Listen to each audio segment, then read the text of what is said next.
Hello, everyone, and welcome to Developod. That's the podcast from IATEFL TD That's the Teacher Development Special Interest Group, sponsored by Cambridge. Uh, like usual, I'm Helen, and on today's episode, we're going to be talking about the IATEFL conference, which was last month in April. You're listening to this, well, it's still April when we're recording this, but you're listening to this in May. And to start off this excellent episode, I'm interviewing Natalia Wright. Thank you very much for joining us, Natalia. Thank you for having me. Of course. Glad to be speaking to you. So, Natalia, could you start us off by telling us a little bit about you and who you are and what you do in English language teaching? Oh, what I do in ELT Mhm. can take hours and hours because I've been, first and foremost, I consider myself an ELT practitioner and only then an academic. I've been in ELT for 30 years now. Well, to be Wow. exact, this is my 31st year, considering the fact that I finished my BA in 1996. So, yes, so that's exactly 30 years. Wow. Um, uh, Originally, as everybody else, I was a teacher. I got my in-service, pre-service training, and then in-service training, and then gradually, I realized that one degree is not quite enough, and I wanted to Mhm. upgrade upgrade my skills. So I embarked on an MA from University of Chichester. That was in collaboration with Nile in Norwich, Mhm. uh, who were represented, and they always are at the IATEFL conference, and whom I really looked forward to meeting, but alas, it didn't happen. Mhm. And then my latest degree is a doctorate in education from the University of Glasgow, Mhm. uh, which I completed while being in Kuwait. I Mhm. relocated here in 2017. Mhm. So this is well, it's 9 years, right? So Mhm. next year it will be 10th anniversary. I work as an assistant professor at the Mhm. American University of the Middle East here in Kuwait, and I've Mhm. worked at this particular university for 7 years already. That's my 8th year. I Wow. teach English composition, I teach English skills. So actually, I can't say that it's so much different from when I started. It's still teaching. That's why, Mhm. first and foremost, as I said, I am a practitioner and then academic, or as Jane said about herself, pracademic. So I like that. quite recent, yeah, that's a merger of practitioner academic. And quite recently, I respond to another, let's say, name or a label as a glockademic. This is something that I read from the literature since I'm a researcher, because I've been a transnational educator working across different nations, and Mhm. that's why that also describes me as a Mhm. person who has been working across different global contexts. Yeah. Awesome. Wow. So, I mean, years and years of training and qualifications and education, and your PhD by distance. It was part time. I Okay. had to travel to the UK for doctorate weekends, Mm-hmm. doctorate study weekends, and then the last 2 years was dissertation writing. Hmm. That was completely at a distance. But then again, COVID-19 interfered, and some of the classes I had to take online. Yeah. Wow. I mean, and that you mentioned that it's been 30 years, so you really started in ELT and EAP, English for academic purposes, in Yes, a yes. university The context. first one was, we didn't call it in English for academic purposes. Yeah. We actually called it an EFL because where I'm from Russia. Mhm. English was and still is considered to be a foreign language. Mm-hmm. Yeah. That's an EFL, not even an ESL. And Yeah. then gradually that was an ESL. And then here in Kuwait, definitely as a first, I was an English preparative program instructor. Mm-hmm. So for academic purposes, yes. And later on as an assistant professor, communication courses, English research paper writing, which is English composition Mm-hmm. courses. Wow. I mean, many, many years and a lot of time and energy and effort put into your development and your training and your studies. I mean, when you look at, 14 to be exact. yeah, gosh, 14 years out of 30, it's almost half of your time within Yes. the industry was on studying and training and formal studying and training courses. That doesn't mean you weren't studying or training or developing in those other 16 years, right? So you joined us in ELT in 1996, did you say? Correct. Yeah, when I was 6 years old, to put that in Oh, context for our listeners, because I was born in 1990 and oh, I'll be lovely. 36 this year in 2006. So, yeah, so in comparison to Natalia, I'm a bit of a baby, right? So, Natalia, you've done so much in that time, been to many places, met so many people. You talked about looking forward to meeting some people at IATEFL, and unfortunately, you weren't able to attend this year. Could you tell us a bit about people who've influenced your career? Those you've met in person or online? Yes, I will start with the British Council where I worked in 2010 Mm, or 2013 in Moscow. hmm. This was, I think, the milestone that I can call breakthrough. Yeah. Originally, I come from a very small provincial town. I was Hmm. born very far away from Moscow before relocating there. Hmm. And actually, in a way, we were deprived of professional development, training with various speakers, including from the UK, from the US. So once I participated, and also, as you can see, I like participating in all sorts of competition, which I did as well. And I was selected to be a British Council teacher trainer. And I've never been in this capacity before. And because probably I worked really well, I was awarded a trip Hmm. to the UK to the Norwich Institute for Language Education Wow. uh, for a trainer development course. So Hmm. when I traveled there, I met um, a very renowned, but not only that, the teacher trainers and just lovely human beings, Hmm. so knowledgeable, people that with so much knowledge that I've never ever met before. So these were Alan Pulverness. I'm sure you've heard of him, you know him. Rod Bolaitha. Hmm. In fact, this trip, these 3 weeks that I spent there with all Yeah. these lovely teachers, Hmm. instructors, pushed me to do MA Yeah. because, in a way, I got jealous of this cohort that were Yeah. there, and I constantly nudged them. What are you doing there? Where are you going? Why aren't you with us? And then they said, oh, we're doing MA. Imagine back then, that was Mm.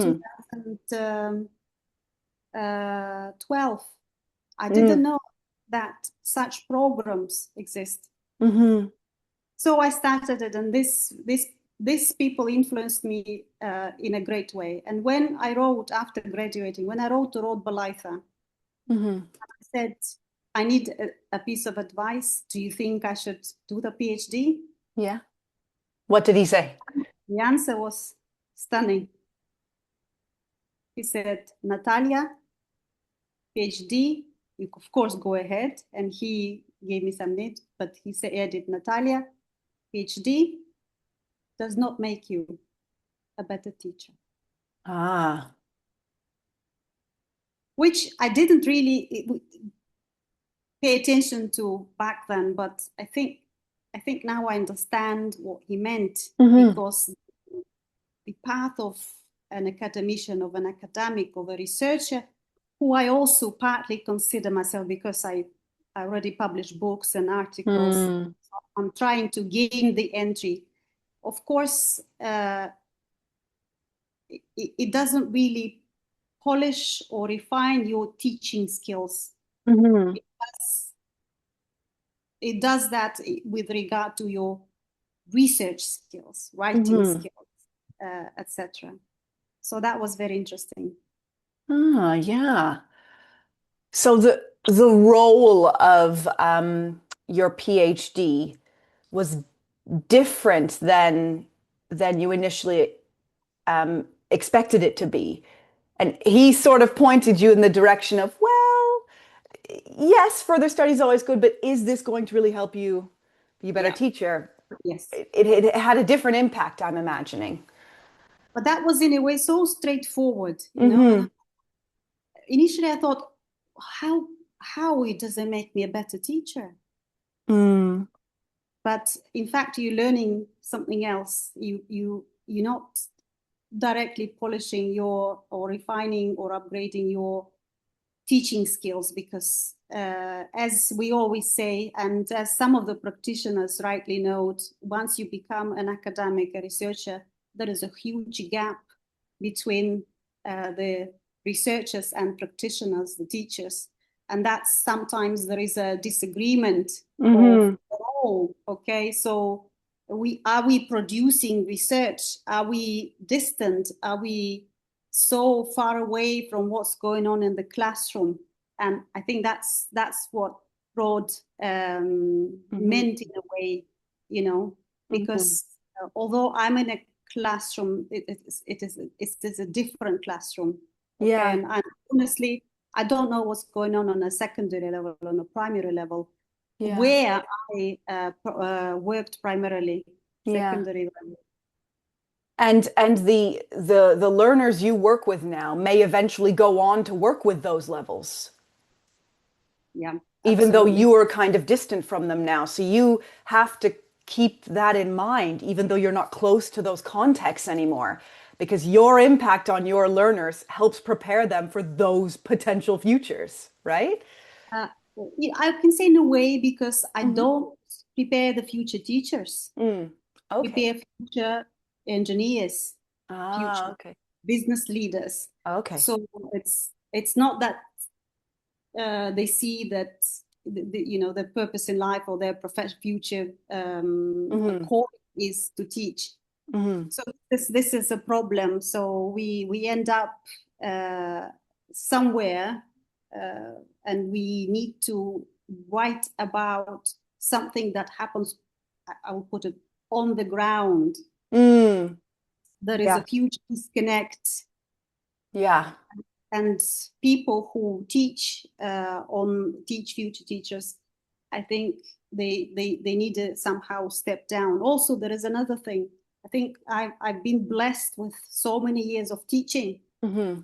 If you imagine, on average, some academics, how they progressed, they did in a sequence of BA, MA, and PhD all together. Yeah. So they barely had any time to spend on teaching the kids, or on Mm. a secondary level or whatever level, school children. Yeah.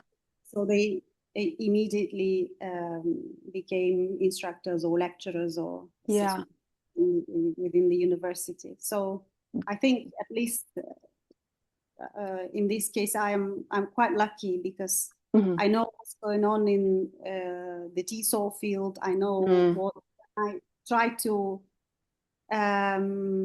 stay where I read, and that's basically why Mm. IATEFL is, uh, I think, the source of information, Yeah. and I think it's the most informative so far. Yeah. So when I described you as working within ELT, English language teaching, and EAP, English for academic purposes, you're also ESP, English for specific purposes as well, specifically for engineers, specifically for business leaders. You must do a lot of very specific role-based teaching for your learners, if I'm understanding right. No, not really. Not No? really. Oh, okay. So you really I focus on the academic teach in purposes. a liberal arts. Yeah, I teach in a Yeah. liberal arts department. Okay. So it's not sort of a skill based.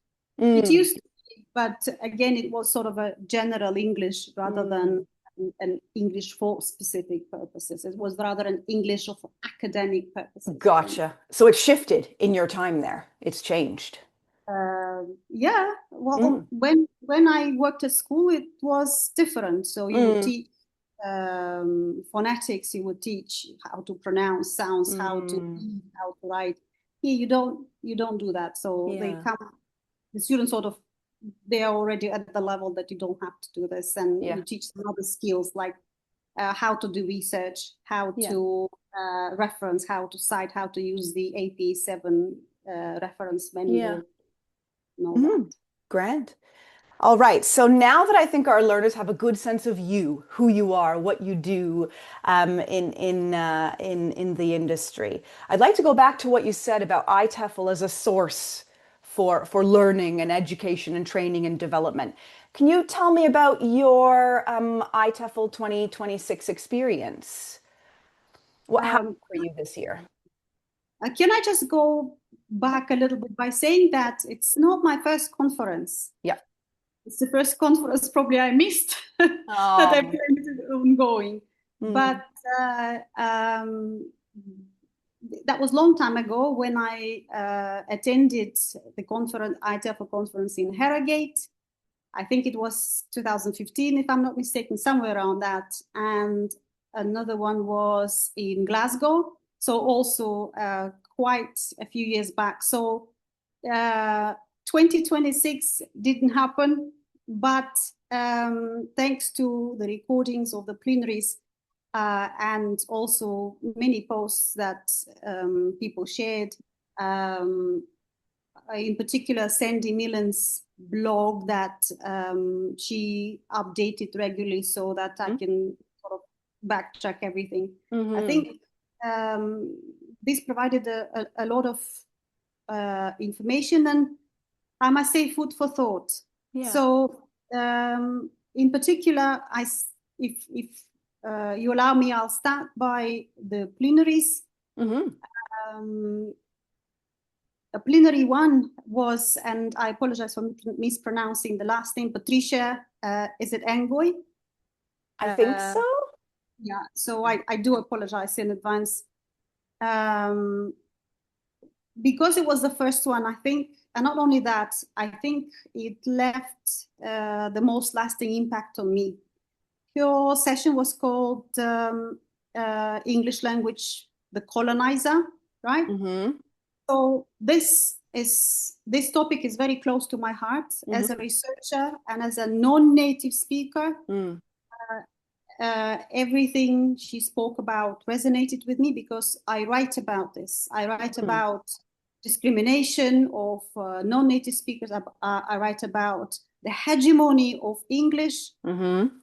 Um, she was quite right in saying that if you think of who we teach, they're mostly non-Western, non-native English learners, right? Mm-hmm. So out of and they speak. Did you say more than 7,000 languages? Yeah. That that figure is very difficult to comprehend. Even Yeah. 7,000. You know, I can't enumerate even 50, and imagine 7,000. Yeah. And her question that she posed made me think. So she said, "Are we sensitive enough about students' languages?" And this is very interesting Yeah. because as teachers, we've been trained to teach English. We haven't been trained to rely on the L1 learners repertoire. We Yeah. were taught to eradicate all L1 interference. If you Mm. remember grammar translation methods, And I was taught that way. And Yeah. in a way, as Borgio says, we inherit this habitus. We have inculcated it, we inhaled it, and Yeah. we are the product of our upbringing, right? Yeah. And it's a fossilized belief. It's really hard to dig that out and change it. Because if you ask a parent, let's say, what Mm. they're going to tell you, if you say, okay, what do you think about relying on your native local language, your indigenous language in learning English, most of Mm. the parents will say no, because parents are consumers now, right? Yeah. So they will say, well, we pay for the school, for this or that school, for my child to be able to speak proper English. Okay, Mm. so I really like that, because understandably English, they are there to learn English, but code switching and code meshing or code mixing or translanguaging, as Leeway Mhm. calls it, we cannot really ignore. And the validity and the usefulness, the value of in Mm. languages and reliance on them, this should be woven into our teaching. And she Mhm. said a very important thing, which reminded me of another quote. So she said that, okay, if people speak English, some people might consider them to be very smart. But she said, intelligence does not lie in speaking only English. It lies in Mhm. speaking multiple languages, Mhm. using them properly in different situations. Yeah, And that resonated with me too. It's so this important. was picked up by Larissa in another plenary I can Mhm. relate. Go on. And this reminded me of a quote. I don't remember who said it, but it comes from the literature. There are two disadvantages in the world: knowing only English Mm. and not knowing English and knowing only English. Oh, So that's so true. English is important, Mm. but knowing only one language, which is a sort of a dominating, is a hegemonic language, is not enough in our pluriversal world. It's not Mhm. enough. So I quite like that. Yeah, It was agreed. really, really strong. And I also marked some, because I obviously, as I said, I'm a researcher. I'm going to use some of the points for my future articles, for probably conference talks as well. Mm. So Larissa, I will struggle pronouncing her name, Kasomachi. Mm. Also, I'm not sure if I'm pronouncing that correctly. She's from Sarajevo, Mhm. Bosnia and Herzegovina. Yeah. And also, it was like a blueprint throughout all of the plenaries. In a way, I could pick it up, but she said it most prominently and more prominently than others, reimagining language education for peace in our divided world. Yeah. And especially within the current geopolitical situation, I Mhm. think this topic was needed to be heard and by everybody. I could even hear the silence in the conference hall, and I'm when I was listening to it, even my own heart stopped beating, Yeah. because of the, and she's a researcher, and obviously she brought up a lot of evidence from research and from her own Mm. experience, because they're Yeah. the ones who experienced the war, and they are dealing with students who still experiencing the echoes of this war. Yeah. So It uh, doesn't end when the war ends, right? It echoes for so, exactly, so many years because now the world has to be rebuilt again. And yes, everybody has to adjust and adapt and change and that's so hard. yes. And she said something that is scary but true. She said Mm. war is an integral part of life. So it made her think, it made me, what she said made me think. She said Mm.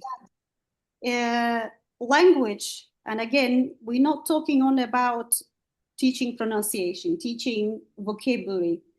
And this is, I think, we all have to remember nowadays that language, we talk about the English language, it serves dual purposes nowadays. So it is, she said, that it's a force of positive transformation, but also is a vehicle for harm and marginalization. Yeah. So for the latter point, we know there is plethora of evidence coming from literature about marginalization of non-native speakers based on accents, based on skin color, race, etc. But when she projected the screenshot of Trump's communication, Yeah. is what she meant. From only a week ago, I think he posted that. So it was very, very recent. I didn't think it that way because I thought, oh, she meant marginalization of non-native speakers. No, she meant exactly that the language is like a sword. Okay, A weapon. It can, yeah. Yes, it can protect and it can harm at the same time. Yeah. And from there, of course, logically, what follows is that the education also serves the sort of a dual purpose. It's accomplice to conflict, or it's a generator of peace. So that was very, very powerful. Very much so. Yeah. Yes. Also, if we think, how often do we as teachers integrate peace talks or war talks in our teaching? I would say quite rarely, because of probably what Laura Pasco said. There is a parsnip, there is a taboo, etc., etc. But nonetheless, as Larissa said, peace is responsibility of all of us. Yeah. And sadly, as she quoted Hadley, we live in a world where peace is unprofitable. So a lot of things here to think about. Yeah. They are troubling, but it doesn't make them untrue. In fact, we might think whatever we want, we have our opinions, but I think the truth was told out loud, and I did really like it. Yeah. Sometimes you have to speak truth to power. Yes. Yeah. That was really, really powerful. Yeah, very much so. And you watched these plenaries as recordings from a distance because you were unable to attend IATEFL this year because your flights were canceled because of the current war. So you were directly impacted in this way. And I mean, did you still feel that those plenary sessions were powerful? Did their messages still resonate even from a distance for you? Yes, of course, 100%. And the very fact that they appeared not a month after, but right on I think on Friday. Yeah. Right. They were available right there and then. Yeah. So that it's still fresh in the memory. So that people who were unable, not only me, from what I know, a lot of people were unable to travel. So it was very important for us not to be excluded, but to feel part of this conference, part of this like-minded community of people. And in a way, I know that the participation was limited, but in a way, I really got a lot out of it. Good. I mean, so we're getting a bit low on time. So I mean, I suppose my final sort of question for you, Natalia, is that what you'd like our listeners to take away?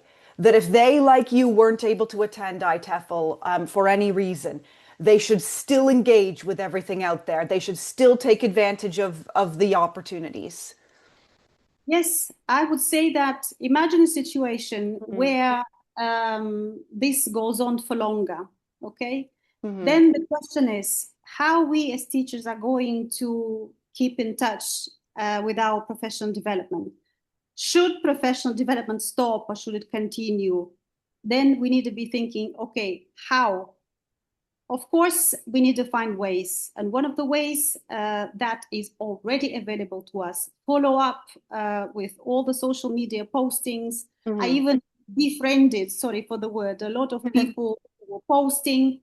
and I learned a lot from them. As I Hmm. said, Santa Milan was the first, and she posted most comprehensive Yep. uh, accounts, and with the bulleted points and some of the summaries, which Mm. I read. And links to the plenaries, by the way, are also in her blog. So that Hmm. was really helpful. That Yeah, was really, yeah. absolutely. So I suppose what we can say is thank you to all of the teachers who attended IATEFL and then made a point to share with the community so that all teachers like Natalia all over the world globally could still engage as they could. And thank you so much, Natalia, for coming on the show and talking about yourself, your training and education and development, and your IATEFL distance experience. Hopefully, it will encourage people to go back and watch I as you think did. so. I think so. Yeah, Thank that's the hope. you. That's Yes, what we at TD SIG want to do, right? Is encourage yes, people's development. yes. And this is Um, how we stay connected as well as a yeah, community. absolutely. Yeah, And yeah. in this divided world, we have to stay together. Absolutely. In this divided world, we have to stay together. I think that's a perfect quote to finish off with. Thank you so much for coming on to the show, Natalia. I mean, we really appreciate you taking time to join us. Now, if our listeners want to know more about you or connect with you online, how can they do that? Social media, website, blog? How do they Yes, get? I think I have accounts everywhere on LinkedIn. Mm-hmm. LinkedIn is usually for Hmm. research purposes, where I publish updates on my publications. Hmm. And then I have Facebook and Instagram. And Great. I'm also a member of TDC. Yep. Yep. So people might have spotted me out, maybe. Yep. Hmm. Please knock on the door and I will open.